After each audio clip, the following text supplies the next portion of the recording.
ভাই এইখানে বলে দেন, ভাই এইখানে বলে দেন, এইখানে বলে দেন। হ্যাঁ হ্যাঁ, আজকে আসিয়ার সাথে হয়েছে, কালকে যে আমার আপনার বোনের সাথে ভাগ্নির সাথে হবে না এমন কোনো কথা নাই। তারা করেছে মানুষ, আমি মনে করি সে মানুষ নই, মানুষ আকারের সেই ভয়ঙ্কর যে জীবজন্তু যদি হয় তার চেয়ে ভয়ঙ্কর। আমরা নিন্দা জানাচ্ছি, প্রতিবাদ করছি যে অতি শীঘ্রই যেন এই তাকে ধরে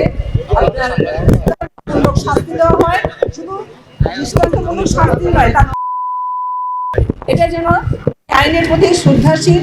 আমি বলবো যেন নতুন আইন করে এই ধরনের যারা ন্যাক্কারজনক আপনার কাজ করছে, অন্যায় করছে, তাদের যেন এই ধরনের মানে এমন আইন হয় যেন ঝুলানো হয় আপনার জনসাধারণের সামনে দিয়ে। বলবো আমি দেশ জুড়ে তোলপাড় ওয়ালটন ফ্রিজ কিনে আপনিও হয়ে যেতে পারেন মিলেনিয়ার।